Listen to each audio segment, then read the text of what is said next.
আসসালামু আলাইকুম। আজকে আপনাদেরকে পরিচয় করিয়ে দিচ্ছি মার্গারেট এটউড নামে এই লেখিকার সাথে। আ যিনি এই বইটি লিখেছেন 'দ্য টেস্টামেন্টস'। এটা আমি ২০০০ তিনি ম্যান বুকার পেয়েছেন ২০১৯ সালে। 'টেস্টামেন্টস' গ্রন্থে তিনি তার একটা অনেক বড় কাহিনী লিখেছেন যেটা এখনো আমার পড়া হয়নি। তো সুযোগ থাকলে আপনারা এটা পড়ে নেবেন। অনেক দামি একটা বই। আমি এখনো খুলেই দেখিনি। অনেক দামি, দামি বই রয়ে গেছে শোকেসে। এখনো আমি পড়িনি। তো সবাই আ আমার জন্য দোয়াও করবেন। এই বই দেখাতে, দেখাতে আ আরো কিছু বই দেখাচ্ছি। এই যে ফিলিস্তিন নিয়ে আমার বই ছিল 'Palestine: the people of olive tree', কিভাবে তারা অলিভ চাষ করেন সে সম্পর্কে একটা বিস্তারিত ধারণা এখানে আছে।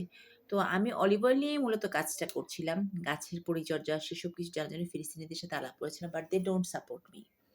বাঙালিকে কেউ সহজে সাপোর্ট করতে চায় না যখন দেখে যে বাঙালি তাদের চাইতে ব্রিলিয়ান্ট। আসলে মেধাগত, জাতিগতভাবে আমরা অনেক মেধাবী একটা জাতি। কিন্তু আমাদের সবচেয়ে বড় সমস্যা পৃথিবীর অন্য জাতির মতো আমরা নই। মিশ্র জাতি। যার জন্য আমরা একে অন্যর উন্নতি সহ্য করতে পারি না। ২ চক্ষে দেখতে পারি না। হিংসা করি আল্লাহ খুব জেলাসি একটা জাতি।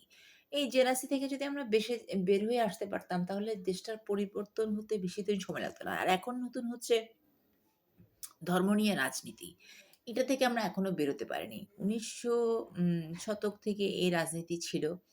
অথবা আরেকটু আ পড়া হবে। কিন্তু এই ধর্ম নিয়ে ব্যবসাটা স্টার্ট হয়েছে ব্রিটিশ আমলে। ব্রিটিশরা এটা করে দিয়ে যায়।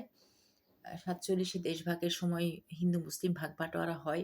ভারত ভাগ হয়। ভারত ভাগ হওয়ার মধ্য দিয়ে ৩ অংশে ৩ টুকরো করে যায় তারা ভারতকে। এই ব্রিটিশের এই নীতি এখনো পর্যন্ত চলছে এবং এর উম মারাত্মক যেই প্রভাব সেটা এখনো আমরা ভুগছি। আমরা যেন ভেতরে, ভেতরে মরে যাচ্ছি।